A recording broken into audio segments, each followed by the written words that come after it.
What's up, you glorious bastards? Abyss Knight here.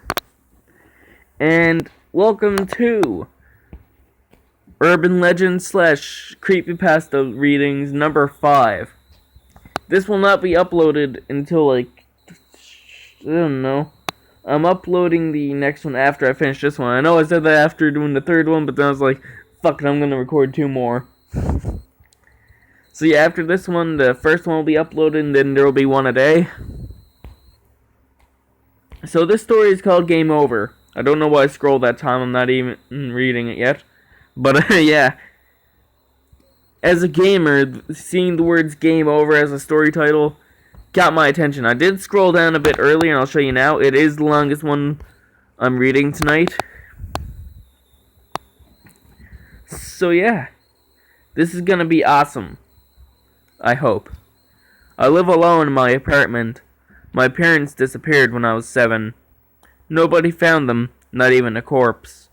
It was like they just vanished. I remember the night they disappeared so vividly. It haunted me, like it was constantly reminding me of their disappearance. I hate this time of year. I'm just miserable in the summer. Wow. That's kind of ironic, considering the general feel of summer is usually not miserable. My parents were putting me to sleep.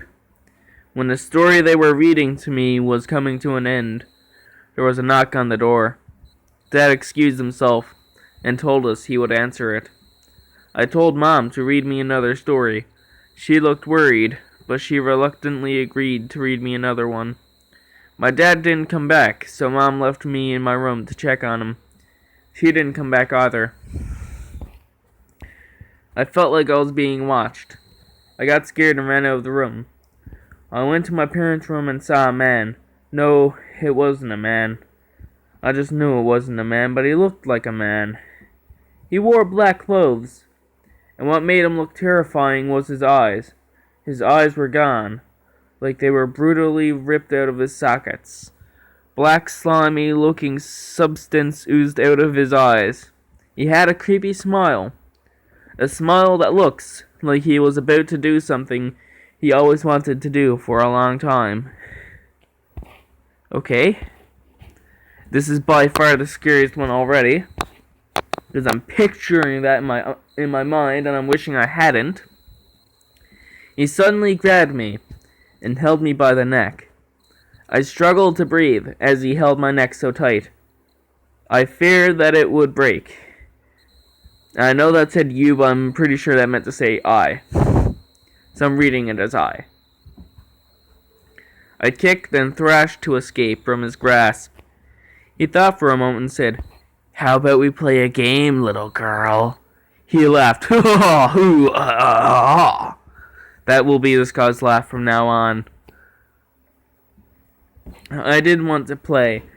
The second he lets go of me, I would escape. He eventually let go of me. I ran to the living room as fast as I could, opened the window and went out the house. I ran and ran throughout the night and blacked out. People found me on the middle of the road at morning when they saw a huge bruise on my neck and sent me to the hospital. They asked me what happened. I told them everything. They didn't believe me. They thought I was crazy. The police said they would find my parents, but they didn't. I wanted to believe that they were still out there, but I knew they wouldn't come back anymore. They sent me to a mental asylum. My relatives didn't want to take me in. I lived there for a very long time. I got better, and my aunt suddenly decided to take me in. I always felt like I was being watched. I went to school, but never felt normal. The students treated me badly, and I suddenly decided to drop out. My aunt was okay with it as long as I helped around the house. After a few years of being in my aunt's care, I was finally old enough to live on my own. One day, I heard that my aunt went missing. I got scared and ran away. I went to another state and finally found peace. I felt content. I got snapped out of my thoughts when my phone buzzed. My friend wanted me to hang out. He said that he was going to bring his friend over too. I agreed and waited for them. I heard a knock on my door and opened it. They went in, but friend seemed off. I shook off the thought. His friend was blind, but he seemed strikingly familiar. My friend told us that he forgot something in his car, so he went out to get it. It was very quiet, so I wanted to have a little conversation, but he suddenly took off his glasses. His eyes were gone. It was him. He smiled. I found you. Game over. Ha ha. I just had to fit in that retarded laugh again. I'm sorry. That was honestly unnerving.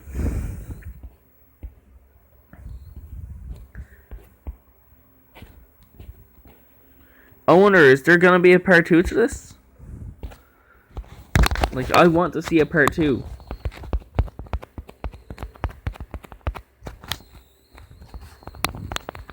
And by the way, what was the name of the author? It's McGwen. If you see this video, which is not going to be uploaded for a couple days, but when you see this video, if you see it, do you think you'd be able to state whether or not you're planning on making a part 2? Like, honestly, that would be pretty good. Or maybe not an actual part 2, I just thought about, no, the story would not make great for a part 2. It's already completed. Is there a way to delete my comment? When I actually thought about that, I realized this is not the kind of story that you make a part 2 for. But no, I can't delete my comment anymore. But it's like, I would love to see more of this person's writings.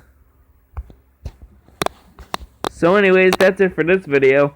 Leave a like, comment, and press that subscribe button until it dies.